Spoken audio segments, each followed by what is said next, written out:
Welcome back to another episode of Divorce at Altitude. This is Ryan Kalamaya. This week, I am joined by Allie Phillips. Allie is a financial advisor in Aspen, Colorado.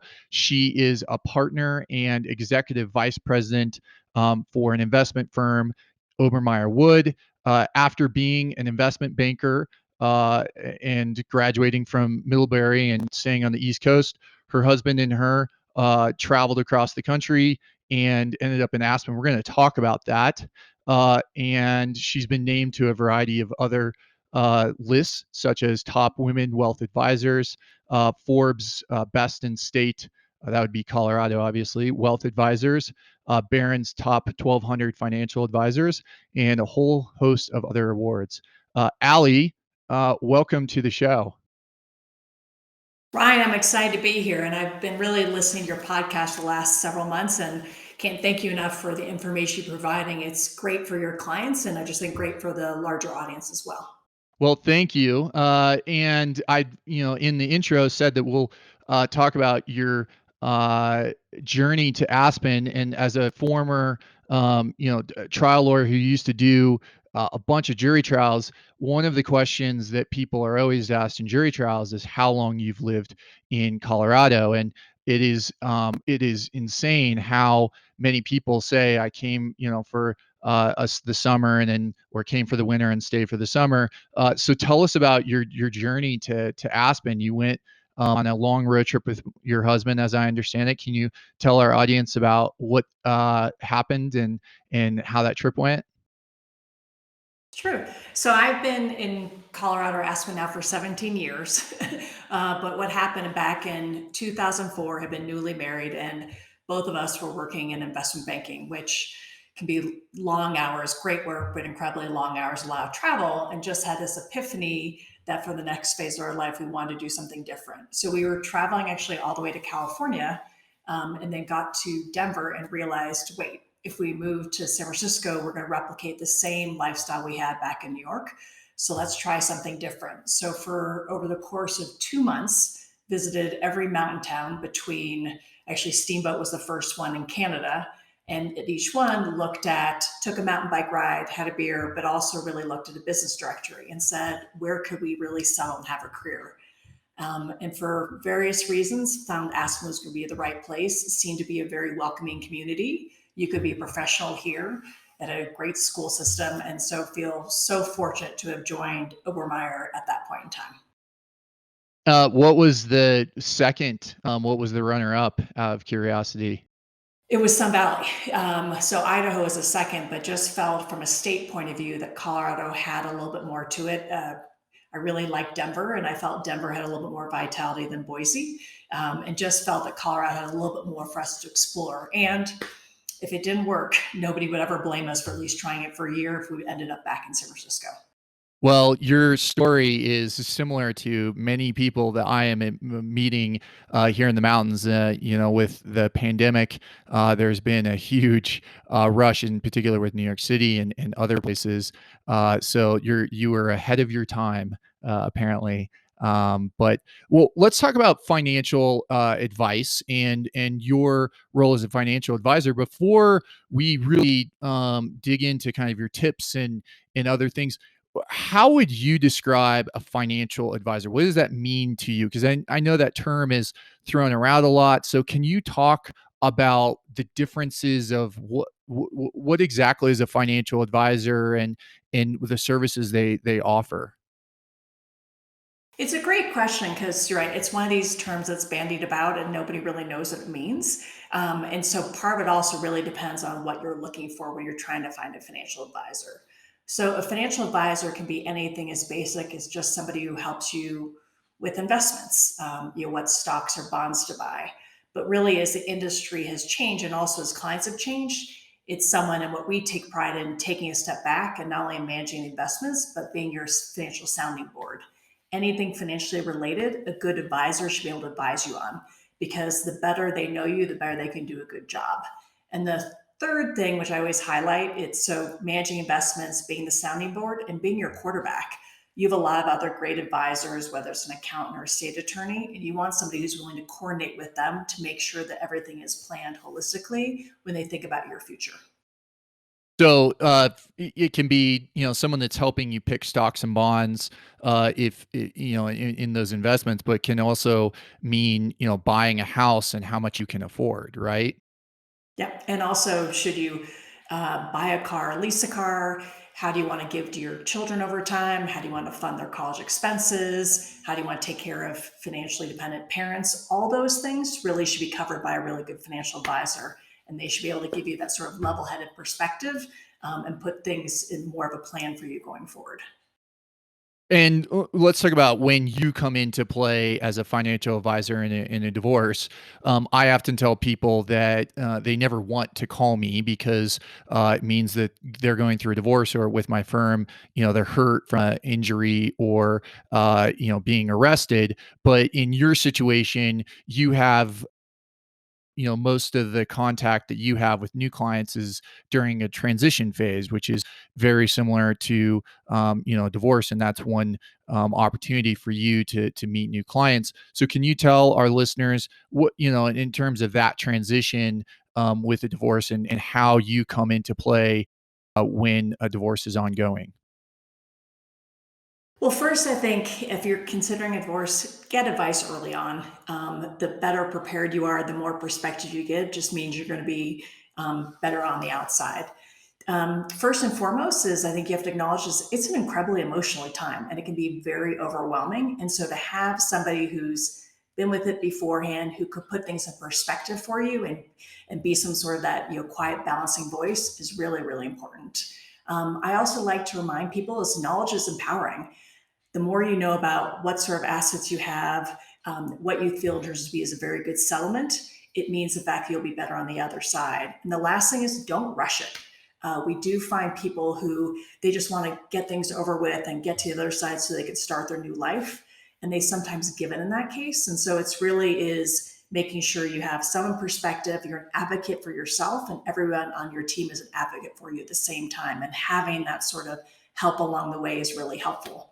And then sometimes it's really okay just to be upset. It's unfair, it's really difficult. And you want somebody to acknowledge that and to be able to give you a little bit of a space to breathe when you need it. Right. And, for listeners to the podcast, and Ali, you said you've been listening the last couple months, you'll recognize that we have the story of Eric Wolf and Melanie Wolf, and they're going through a divorce. In that scenario, so the focus is in particular on Eric Wolf's perspective in that story. But, I mean, there's two sides to every story, and Melanie has her own. At some point, we will be sharing Melanie's story. But is it fair to say that you're most often working with Melanie Wolf in a divorce? And if so, why is that the case? Why are you mostly working with Melanie? Well, we do work with both, but I think in terms of Melanie's case, and this is a little bit what we pride ourselves in, is as a financial advisor, we want to be really approachable. We want to be able to explain things in plain English so our client Melanie would understand what's going on. Our industry, unfortunately, has, and so is the legal, a lot of acronyms, a lot of in terms of things. And if we're able to distill it into things which are common sense, it just makes people feel more comfortable, empowered, and have the confidence that we find on the other side. Um, and unfortunately, in terms of a lot of women, sometimes they're very involved in the finances, sometimes they're not. So if they're not, they need to be able to find someone who's very approachable, who's willing to listen to them, who's willing to do that financial literacy, explain to them what does it mean in terms of a taxable account or what is a retirement account and how do you think about a 529 plan, taking all those concepts and actually letting them know you got this. We're here to help you along the way, and that's someone in terms of a Melanie would come to us knowing the fact they need somebody to really be there by their side as they go through this difficult time. Right, and so in the Eric and Melanie situation, we're assuming that Eric is financially sophisticated because he's a business owner, but one of the questions he asks is, what is Melanie going to do with her with the money? She doesn't know how, to manage money. And so that's when Ali, you would come in, and in particular at the very beginning, and we'll go through that process of, how you can help Melanie understand what the options are, but it's because she might not have played that role in their marriage in understanding what all is going on, right? True. And the good thing about Melanie and a lot of these cases is people are willing to ask questions. And the key thing is there's no silly question. There's no dumb question out there. And if they're wanting to understand, okay, well, where's my income going to come from in the future? How am I going to take care of my kids' expenses? What should I do with the house? All those things are really complicated. And sometimes there's not a right or wrong answer. But by giving a perspective and essentially walking them through the pros and cons, Melanie can come to really good decisions. The key thing is to make sure she feels financially stable, she can live with her means, she knows where her income's coming from, and that people who are dependent upon her in the future, that she can really have a good game plan to be able to support them.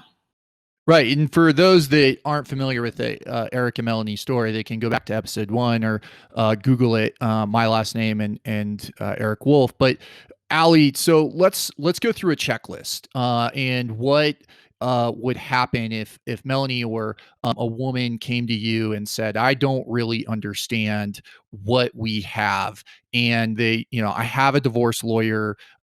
His name's Ryan or Amy Goscha, and can you help me? What's the process on your end, Ali? So first and foremost, it's looking at and a little bit in terms of what's the settlement going to look like. What's the current net worth? What are the assets? How's it going to be divided between in terms of Eric and Melanie? And then once we get a sense of what Melanie's case is, it's okay. Well, this is your new chapter. What's your budget going to look like?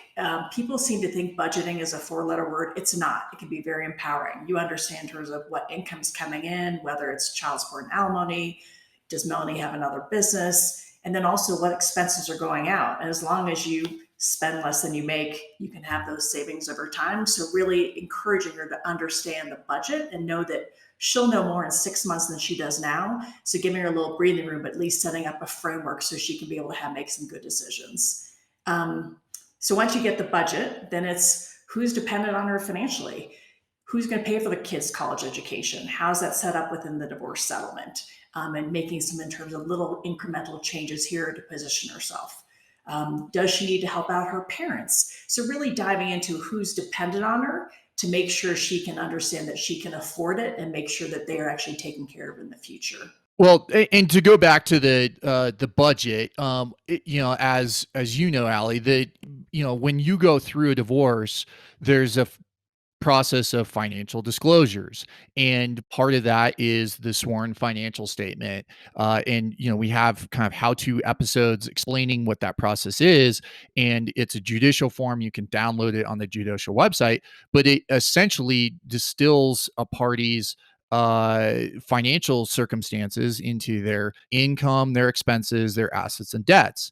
And when people come to us and through the process of divorce, it's hands down their least favorite process. I mean, divorce in general it sucks, but going through and detailing it out. But when people are finished, they often are amazed at the insight that they have gleaned from that. People with millions of dollars could realize, and often realize, that they were overspending over the last couple years, and that process of figuring out their budget is a healthy process for both Eric and Melanie. But what you're saying, what I'm hearing you say, is that they really have to dig in, and you can help someone like Melanie go through her budget, in particular, not only just during the divorce, but after the divorce, so that Melanie can come up with a game plan when it comes to settlement, what she is ultimately going to need. True. Yeah. And I'd say in addition to that is just being realistic about it. I think sometimes people find it so overwhelming and they're going to make the wrong answer. Just, be as realistic as possible and know the fact that you want to show how you live beforehand. That doesn't mean dictate how you're going to live in the future, but make sure that you have a fair enough settlement so you can be able to actually fulfill your own financial desires. So it's one of those being able to be the sounding board through all those different cases, making sure they're being realistic. And then also as the different terms come up, giving them the confidence that you're going to be fine and remind them several times through the process is really one of the best things a financial advisor can do. And I think you can also help Melanie decide in the settlement, because sometimes there'll be decisions of, should she get the business, or should she get the house? Should she get an investment portfolio? Is there a rental property? And you can help her understand whether or not those assets make sense, notwithstanding the value issues, but whether or not there's time, and her interest in owning those, and you can help her decide what's going to be right for her. True. And I'd say the other things which people gloss over a little bit is two things: the tax implications as well as liquidity. So, from a tax implication point of view, is if you were able to, for instance, get a retirement account, that means very differently than as if you get income from a business. And then from a liquidity point of view means, well, if you get the house, that's an illiquid asset, you might have to sell it, versus in terms of a rental property, you might be getting income. So making sure that people not only focus on the dollar amounts, but also the taxes as well as the liquidity, those three factors make sure they really understand in terms of how they're going to be set up after the divorce going forward when they're independently financial. Right, which is a nice segue into one of the common mistakes, or some of the common mistakes that you see divorcees make, and one of them is on the marital house. So, can you tell our listeners about what your observations are? Because we talked about this before the show. That this is something that I see frequently happen, in particular with someone like Melanie Wolf, where they have an emotional attachment to the house. Yeah, it's really tough. I mean, it's one of those, we understand it's the marital home, it's where your kids were born, it's where you had to have some of those great early memories. But sometimes it's not the right house for you in the future. And at the end of the day, it's an asset. And almost sometimes it can be really expensive to maintain, and sometimes it's better off if you sell it. Particularly if the kids are older or if you're going to change a different lifestyle. So it's one of those where I always say, every answer, there's something quantitative having to do with numbers, and then qualitative emotionally, and trying to balance those two. So in most cases, people will maybe keep the house for a year and then really have that good hard discussion if it makes sense for them going forward. And that's something we encourage them to do so. So yeah, I would say keeping the marital asset something that can be really tough, but usually people end up selling it after a few years once they realize they can use the money for something else. Yeah, and there's a couple points at least that I think are worth noting, and that is that oftentimes people will keep the house, and I have seen it. There was a trial that I went to. The person, the other party, kept the house, and then he realized that he couldn't afford to keep the house, and the court valued the house, and then he said, "Wait, I should you should reduce it by the commission, and there's going to be some taxes owed on the sale of the property." And unfortunately, that's just not how it works. So I encourage people to really think long and hard on whether or not they're going to keep that house, because under Colorado law, the judge doesn't have to give, and often will not give, credit or reduce the price based on a commission for a realtor to sell it, and or taxes in the event that a party does not intend to sell it. So they should really think about whether or not they're going to keep it. The other issue is that, in Aspen, I mean, property prices have increased dramatically, and so there might be an opportunity to use that shared tax exclusion for capital gains because they're married. But then you also have this issue, and it kind of goes into the budgeting of, okay, I'm going to sell my place. I'm going to make, a lot of money here in Aspen, but Colorado in general, but where am I going to go? And so for you, it's, one of your tips is don't make big financial changes, soon. So can you talk to me a little bit about that tip? It's a little hard because, as we know, it's divorce is similar to when someone passed away. You're still grieving, and there's always great advice: is that once you figure out in terms of what your lifestyle is going to be, you don't want to make any major decisions for a year. And so it's reminding people, because sometimes people will go through divorce and a few months later they're moving somewhere else or they want to try something different. It's a little bit harder in Melanie's case because she has the kids, but it's really more reminding them you had a plan in place. Allow yourself to grieve, allow yourself to digest and move forward to the next chapter. and then you'll be able to make those informed decisions. So part of being a financial advisor is telling people, slow down, no, put things in perspective, and remember you had a really thoughtful strategy, and to be able to be kind of somebody who keeps them on course whenever we can. Well, and you mentioned the difference in taxes with 401ks versus an investment account and a taxable investment account. So, talk to me about the tax issues and some of the pitfalls that you see divorcees frequently make. There's really two things. So if you have a taxable account, which I refer to as a normal brokerage account, what you want to look at is what are the underlying cost basis of the security. So you may look at something and think it's worth a few $1,000,000, but if you were to sell it, you'd have to realize gains on that. And so that actually kind of reduces the amount of money you're going to get. So it's a little bit almost not only looking at the full dollar amounts, but looking in terms of what are the implications if you had to sell the stocks in that portfolio to be able to afford something in the future, and having a more realistic view in terms of what that settlement is. Secondly, is if you do get a retirement account and you're able to special rules in the course of the divorce, is when you take money out, you have to be able to pay earner income taxes, which are higher than as if you do capital gains in my first example.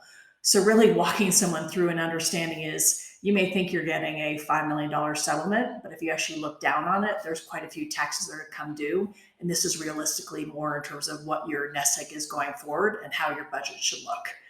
And it's one of those, we do that in concert with someone's accountant as well to make sure they have that sort of whole advice to make sure they're really thinking through all those different details. Yeah, and from my experience, talking to someone like Melanie, I can recognize that okay, we're splitting an investment account. Let's say it's $2 million.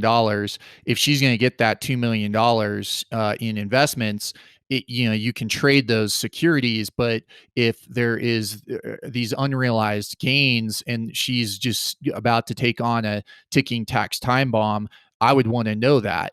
But to explain why that's where someone like you, Allie, can really come in and also help oversee some of the issues that a divorce attorney, or at least a high end divorce attorney would look into, because those issues they can really slip through the cracks, and oftentimes we can figure out, if you're talking with two high end divorce lawyers, everyone understands that no one should get investment account that has these unrealized gains. So maybe we divide it, and go to a financial advisor like you and say, hey, divide that $2 million in an equitable manner, so that both parties walk away with the same kind of tax consequences from that account. And those are the sorts of things that I think you can, when going back to your using plain English with someone like Melanie to help explain that issue in more detail so that they can ask questions. Yes. No, and it's one of those where it goes back to is it's great to get great advisors. It's great to get a really talented divorce attorney. It's great to get a good advisor. And sometimes people aren't willing to pay for that extra advice, but it can save them so much in terms of both financially as well as emotionally in the long run. So it's worthwhile getting somebody who's really well qualified, who can think of those things, who has the time to, and actually speaks the language that you understand.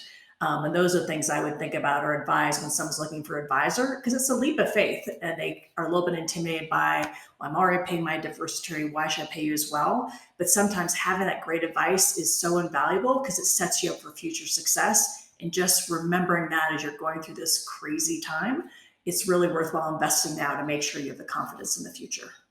Yeah, and my observation is that those tax issues, they can really come into play in long-term marriages, gray divorces. Amy and I have an episode on gray divorces, but it can also really come into play with separate properties. So if someone inherits, a taxable account, I have a case right now where there's several $1 million at stake, but they've been in stocks since 1945, and so there are some major tax consequences. So when you're looking at that account, it's not worth $5 million. It's worth substantially less if you consider the tax consequences. Then you get into, is it a C corp or an LLC, or is it individually owned? So all of those things, that's where I think you can really, walk somebody through. And you don't often bill on an hourly basis, do you? Oh, we don't bill on an hourly basis at all. Kind of when somebody hires us, they essentially hire us to manage their assets, and they get the advice as in terms of just part of our delivery model. We really feel that in terms of there should be no limit to questions, because really when you work with clients, you work with them intensely when they're going through change. You work with them intensely when they're going through a divorce, or when they're going selling a business, or just inherited something. And then in terms of becomes more seamless after that. So we would rather spend so much time with someone to make sure they have the right outcome. They understand what the divorce settlement's going to be. They understand they will have enough income in the future to support their lifestyle. They know how to handle all the tax consequences. So by rolling up the sleeves and spending that intense time initially, it's a great investment with that client, just knowing that they'll then have the confidence to have a great next chapter of their life.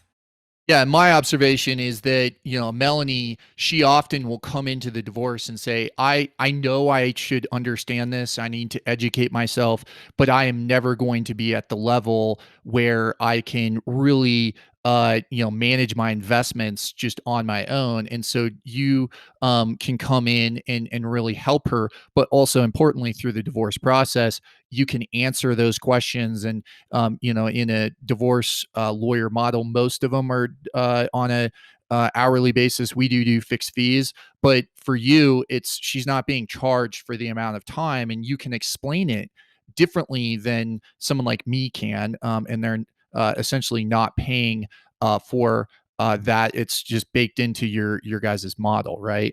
Yeah, yeah. It's just assuming this is something we need to get to know Melanie really well, understand her story, and by doing that, spending that time initially, we know we could do a good job with her for the decades to come. And so we view that as just part of getting to know a client and really being there for them and giving them that sort of peace of mind when they're going through a really difficult time. Now, Allie, let's put a little bit more positive spin on things.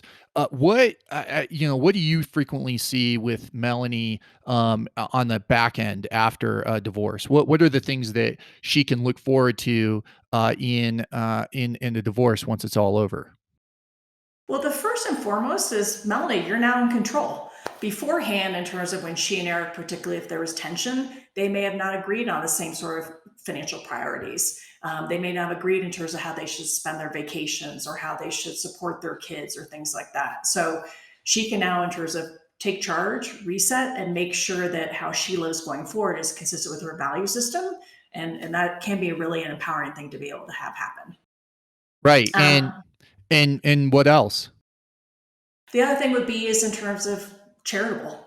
We find quite a few people beforehand, maybe when they were married, they always put charity way off. But particularly if it's in a really good, attractive settlement and charity is really important, sometimes we'll see women in terms of whether it's starting a donor advised fund or being able to give in terms of charities that they really appropriate, assuming they have enough to be able to sustain their lifestyle, support the kids, support anybody else that depend on them. They actually really want to give back, and they're more empowered to do that now in terms of when they're in their post-divorce world. So those are two really positive things. And I guess actually the third is at the end of the day, you want to be able to understand your finances. You want to be able to understand it on your own terms and know the fact that you have that confidence. And you may have been intimidated beforehand, but this is the time to at least have as in terms of much financial literacy as you want. And I'm really always enjoyed the key thing for me is when you work with a client and you can see that light bulb going off, they finally get it and they feel like they at least understand, they feel like they're being a great steward of their funds. That to me is a wonderful outcome. And so I do think that's a positive thing of actually managing investments on your own post divorce, is you can have that sort of success that you perhaps weren't exposed to beforehand. Allie, my observation in representing, both Eric and Melanie throughout my career, or people very similar to them, is that it is really rewarding to see someone like Melanie who, she may want to travel, or there might be a difference of opinion between her and Eric as to providing for the children. That is a frequent concern, especially for moms, where I see that they have a different priority or mindset as to what it means to take care of the children. And so in terms of college or other issues. And at that point, they can make those decisions, and they can make a decision based on their priorities.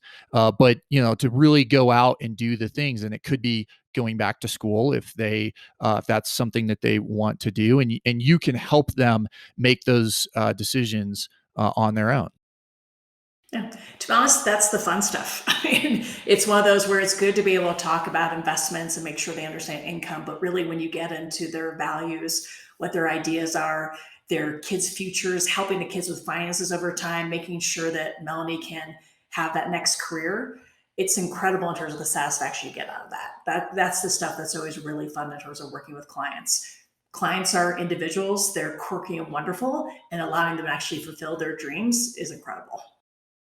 And Allie, for those, Melanies or other moms, I mean, you're a mom yourself, so but you can, bring your expertise to bear for the Melanies of the world. But how can they find out more information about you and Obermeyer Wood? Sir, our firm is so we're Obermeyer Wood Investment Counsel. We have offices in Aspen and Denver. Our team is 24 people strong, and our website is obermeyerwood.com. And then my email, if somebody wants to reach out to me, and I love talking to people, is Allie@obermeyerwood.com, ALI. Well, Allie, thank you for the time. Hopefully, we can do this again, and we can dig in on some of the more detailed issues. But until next time, thanks again for joining us on Divorce at Altitude. Thanks for having me. I really appreciate it.